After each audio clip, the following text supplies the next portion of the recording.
अच्छा, आप ये बताएं कि मिनॉरिटीज़ वुमेन को भी मुश्किलात का सामना करना पड़ता है? देखें, एक तो वैसे ही बेचारी जो ख़वातीन हैं वो बेचारी का वर्ड हम सॉरी मैंने यूज़ किया, लेकिन वैसे ही पिसी हुई हैं और वैसे ही एक मार्जिनलाइज ग्रुप है। उसके ऊपर माइनॉरिटी वुमेन जब होती हैं तो उनके साथ एक बहुत ही ज़्यादा अजाब है।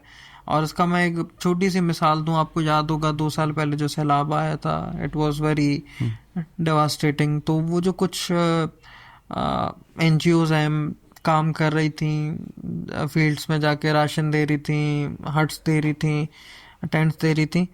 तो इवन कोई भी मज़हब ये नहीं सिखाता कि इस ऐसी सिचुएशन में जहाँ लोगों के घर ही बिखर गए हों कि आप उसमें डिफरेंशिएट करें।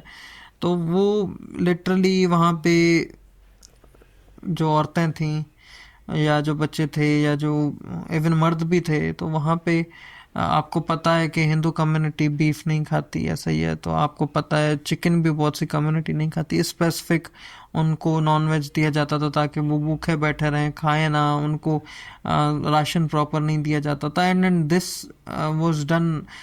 सुजावल डिस्ट्रिक्ट में भी हुआ, ठट्ठा में भी हुआ उनका। आप हैदराबाद से नीचे जाएं, ये मल्टीपल केसेस सुनाई दिए गए थे। और फिर जो मुस्लिम कम्युनिटी होती थी जो खुद ही विक्टिम थी उस सैलाब की, उन्होंने उसका साथ दिया रादर देन दीज एनजीओज। तो ये जो डिफरेंशिएशन है वुमेन के साथ भी इसी तरीके से होती है।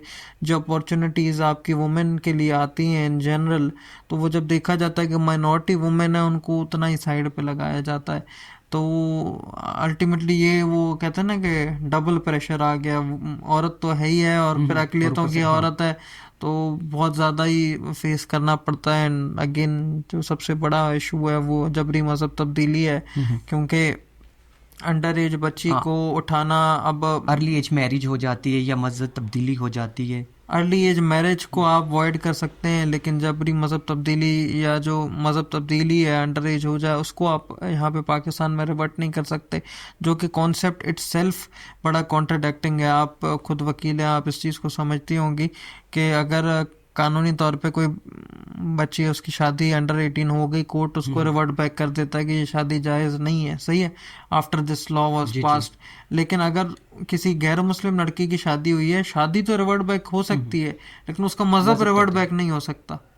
अब ये खुला तजाद है, हम्म। मतलब हमारे साथ के ना किसी के सामने बोल सकते हैं ना किसी के सामने कह सकते हैं कुछ।